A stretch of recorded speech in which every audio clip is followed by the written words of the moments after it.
Hello, hi guys.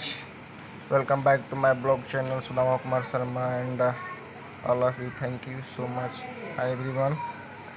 Uh, मुझे आज video बनाने का मेरा मकसद है यह है कि मैं कुछ पर्सनल बातें लेके आया हूँ जो गुप्त है, बताई नहीं जाती, लेकिन मुझे बताना पड़ रहा है क्योंकि नहीं बताऊँगा तो आप लोग को सीख नहीं मिलेगी इसके बारे में और आप लोग को भी बाद में पछताना पड़ेगा।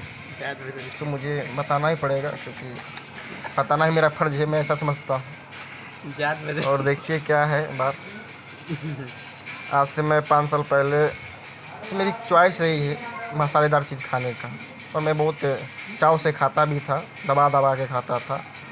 उसका खमियाजा यह निकला, मुझे धीरे धीरे पाइल्स पकड़ लिया और मैं उसके ऊपर विशेष ध्यान नहीं दिया, तो पाइल्स ने धीरे धीरे विकराल रूप धारण कर लिया और लास्ट में मुझे जाकर उसका सर्जरी कराना पड़ा। आज सर्जरी करा के 10 दिन हो गया, फिर भी मैं मेरे ढंग से ठीक नहीं हो चुका हूँ और बिस्तर पे हूँ और बहुत तकलीफ़ें हो रही हैं।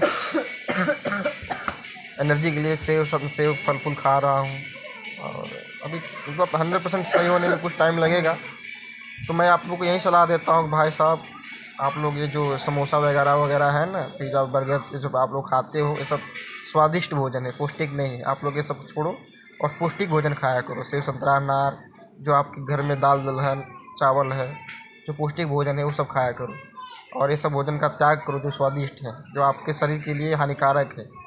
जो लाभदायक है आपके शरीर के लिए वो खाओ, क्योंकि मैं इसका खमियाजा भोग चुका हूँ और आज मुझे बहुत पछतावा हो रहा है कि अगर मैं इन सब चीज़ों का पहले ही बहिष्कार कर देता तो आज मुझे ये नहीं भोगना पड़ता, ये दिन नहीं देखना पड़ता। सो आप लोग से मेरी रिक्वेस्ट है कि मैं जिस कंडीशन से गुजर रहा हूँ आप लोग के साथ ऐसा ना हो। Thank you so much, all of you.